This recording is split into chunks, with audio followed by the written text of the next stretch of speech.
ഈ വർക്ക്ഷീറ്റ് നിങ്ങൾക്ക് പരിചയം കാണും, നമ്മൾ മുമ്പേ ചെയ്ത വർക്ക്ഷീറ്റ് തന്നെയാണ്. നമ്മൾ ഈ വീഡിയോയിൽ പഠിക്കാൻ പോകുന്ന ഒരു സംഗതി എന്നാന്ന് ചോദിച്ചു കഴിഞ്ഞാൽ, നമ്മൾ ചെയ്ത ഫോർമുലകളൊക്കെ ആയതുകൊണ്ട് നമുക്കിത് പരിചിതമാണ്.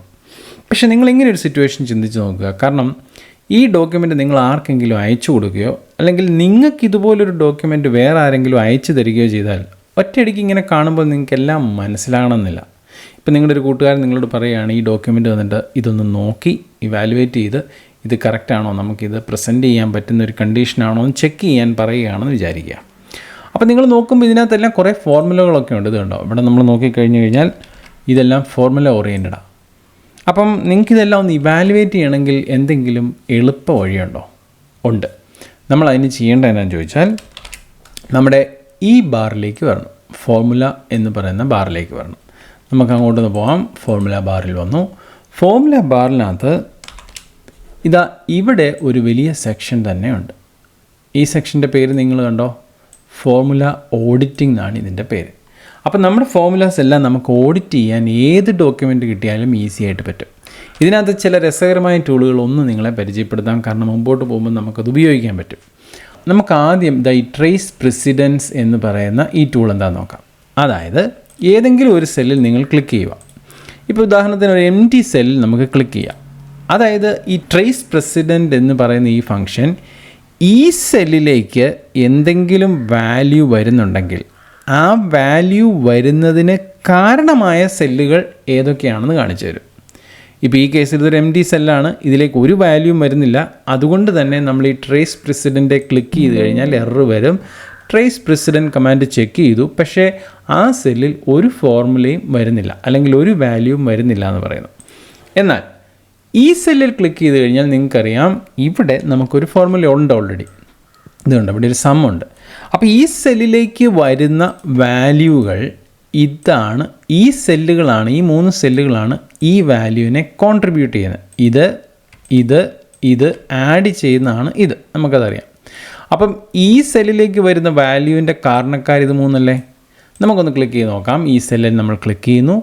ട്രേസ് പ്രിസിഡൻറ്റ് എന്ന് അടിച്ചു കഴിഞ്ഞപ്പോൾ ഇത് കണ്ടോ, നമ്മുടെ ഈ 3 സെല്ലുകളും ഹൈലൈറ്റായി.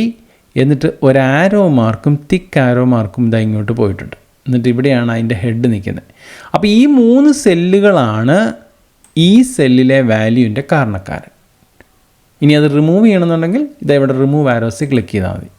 ഇതുപോലെ നമ്മൾ ഏത് സെല്ലിൽ ക്ലിക്ക് ചെയ്താലും, ഇപ്പോൾ ഈ 200 എന്നുള്ളതിൽ ക്ലിക്ക് ചെയ്തിട്ട് ട്രേസ് പ്രസിഡൻറ്റ് അടിച്ചു കഴിഞ്ഞാൽ ഇത് കണ്ടോ, ഈ 3 സെല്ലുകളാണ് ഈ 200ൻ്റെ വാല്യൂവിൻ്റെ കാരണക്കാരൻ. ഇനി നമ്മളത് റിമൂവ് ചെയ്യുന്നു. ഇനി ഈ പാസ് ഓർ ഫെയിലിലേക്ക് പോയാലോ, നമ്മൾ ട്രേസ് ചെയ്ത് കഴിഞ്ഞാൽ ഈ വാല്യൂ അല്ലെങ്കിൽ ഈ 192 എന്ന് പറയുന്ന വാല്യൂവും 180 എന്ന് പറയുന്ന വാല്യൂവും കൺസിഡർ ചെയ്തിട്ടാണ് പാസ് എന്ന് പറഞ്ഞ വാല്യൂ വന്നത്. അതുകൊണ്ട് രണ്ടിൻ്റെ ഹെഡ് പോയിൻ്റ് ചെയ്യുന്നത് കണ്ടോ പാസിലേക്ക്. അപ്പോൾ ഏതൊക്കെയാണ് ഡിപ്പെൻഡൻ്റ് ആയിട്ടുള്ളത്? ഈ 192 ഡിപ്പെൻഡൻ്റ് ആണ്, ഈ 180 ഡിപ്പെൻഡൻ്റ് ആണ്. അപ്പോൾ കണ്ടോ, അതുകൊണ്ട് അതിൽ നിന്നാണ് പാസ് എന്ന് പറയുന്ന വാല്യൂ നമ്മൾ എടുത്തത്. ഇനി നമുക്കത് റിമൂവ് ചെയ്യാം. ഇനി നമുക്ക് ഈ ഇഫ് എസ്സിൽ നമ്മൾ കണ്ടു ഗ്രേഡ് നമ്മൾ കണ്ടുപിടിച്ചിട്ടുണ്ട്. ഈ ഗ്രേഡ് കണ്ടുപിടിക്കുന്നതിൽ നിങ്ങൾ ശ്രദ്ധിച്ചാൽ കാണാം വലിയൊരു ഫോർമുല നമ്മൾ അപ്ലൈ ചെയ്തായിരുന്നു അല്ലേ? ശരി, ആ ഫോർമുലയ്ക്ക് ഡിപ്പെൻഡൻ്റ് ആയിട്ടുള്ള അല്ലെങ്കിൽ പ്രസിഡൻ്റ് ആയിട്ടുള്ള വാല്യൂസ് ഏതൊക്കെയാണെന്ന് നോക്കിയാലോ. നമുക്കിത് ക്ലിക്ക് ചെയ്യാം. ട്രേസ് പ്രസിഡൻറ്റ് അടിച്ചു കഴിഞ്ഞാൽ ഇത് കണ്ടോ, ഈ സെല്ലുകളൊക്കെ ഇതിൻ്റെ വാല്യൂവിൻ്റെ കാരണക്കാരനാണ്. ഈ സെല്ല്, പിന്നെ ഇവിടെ കാണുന്ന ഈ സെല്ലുകൾ, ഇതെല്ലാം കാരണക്കാരൻ. അപ്പോൾ ട്രേസ് പ്രസിഡൻറ്റ് എന്താണെന്ന് നിങ്ങൾക്ക് പിടികിട്ടിയെന്ന് വിചാരിക്കുന്നു. നമ്മൾ റിമൂവ് ചെയ്യുവാണ്. ഇനി അടുത്തത് ട്രേസ് ഡിപ്പെൻഡൻ്റ് ആണ്. അതായത് ഞാൻ സെലക്ട് ചെയ്യുന്ന ഏതെങ്കിലും സെല്ല് ഏതെങ്കിലും ഈ ഷീറ്റിലെ സെല്ലിനെ വാല്യൂവിനെ ഡിപ്പെൻഡ് ചെയ്താണോ ഇരിക്കുന്നതെന്ന് അറിയാൻ പറ്റും. ഉദാഹരണത്തിന് എനിക്ക് ഈ ഷീറ്റിൽ വന്നിട്ട് എനിക്കൊരു സംശയം, ഈ ജെയിൻ എസ് തടത്തിൽ നിന്നുള്ള എസ് ഡിലീറ്റ് ചെയ്താൽ ഏതെങ്കിലും ഫോർമുല എഫക്റ്റ് ആകുമോ? എനിക്കൊരു സംശയമാണ്. അപ്പം അതറിയണമെന്നുണ്ടെങ്കിൽ ഞാൻ ഈ എസ് ക്ലിക്ക് ചെയ്യുന്നു. എന്നിട്ട് ഡിപ്പെൻഡൻ്റ് അടിച്ചു കഴിഞ്ഞാൽ പറയും ഇല്ല, the trace dependent command found no formulas that refer to the active cell. അപ്പോൾ ഈ സെല്ലിനെ ഡിപ്പെൻഡ് ചെയ്ത് ഒരു ഫോർമുല ഇല്ലെന്നാണ് പറയുന്നത്. പക്ഷേ ഈ 74 ഇദ്ദേഹത്തിൻ്റെ മാർക്കിന് ഡിപ്പെൻഡൻസി ഉണ്ടോ? ഉണ്ട്. കാരണം ഈ 222 എന്ന് പറയുന്നത് ഇതിനെ ഡിപ്പെൻഡ് ചെയ്താണ് ഇരിക്കുന്നത്. അപ്പോൾ നമുക്ക് 74 ക്ലിക്ക് ചെയ്തിട്ട് ഡിപ്പെൻഡൻറ്റിൽ ഒന്ന് ക്ലിക്ക് ചെയ്ത് നോക്കാം, ട്രേസ് ചെയ്യാം. അപ്പോൾ പറയാണ് ദേ ഉണ്ട്. 2 കാര്യങ്ങളെ ഡിപ്പെൻഡ് ചെയ്യുന്നുണ്ട്. ഒന്ന് നിങ്ങളുടെ ടോട്ടലിനെ ഡിപ്പെൻഡ് ചെയ്യുന്നുണ്ട്, പിന്നെ ഈ ബിലോ 80 കണ്ടുപിടിച്ചേക്കുന്നതും ഈ 74 നിന്നാണ്. അപ്പോൾ സൂക്ഷിക്കണം. അപ്പോൾ 74 എന്ന് പറയുന്ന ഫിഗർ ചേഞ്ച് ചെയ്യുന്നതനുസരിച്ച് ഈ ടോട്ടലും ചേഞ്ച് ചെയ്യും, ഈ വാല്യൂയും ചേഞ്ച് ചെയ്യും എന്നാണ് നിങ്ങളെ പഠിപ്പിക്കുന്നത് അല്ലെങ്കിൽ പറഞ്ഞു തരുന്നത്. ഇനി നമുക്കത് റിമൂവ് ചെയ്തേക്കാം. വേറൊരു സെല്ല് നമുക്ക് ക്ലിക്ക് ചെയ്യാം. ഇപ്പോൾ ഈ സി എന്ന് പറയുന്നത് ഡിപ്പെൻഡൻ്റ് ആണോ? നമുക്ക് നോക്കാം. സി എന്ന് പറയുന്നത് ഡിപ്പെൻഡൻ്റ് അല്ല. സി ഒരു റിസൾട്ടാണ്. പക്ഷേ ആ റിസൾട്ട് നമ്മൾ ഡിലീറ്റ് ചെയ്തു എന്ന് ഓർത്തുകൊണ്ട് ഞാൻ ഡിലീറ്റ് ചെയ്യുവാണ്. ഈ ഷീറ്റിൽ ഒന്നും സംഭവിക്കുന്നില്ല. മനസ്സിലായോ? എന്നാൽ ഈ വാല്യൂ നമ്മൾ ഡിലീറ്റ് ചെയ്ത് നോക്കിയാലോ, ഇത് കണ്ടോ, ഇവിടെ ഫെയിലായിപ്പോയി.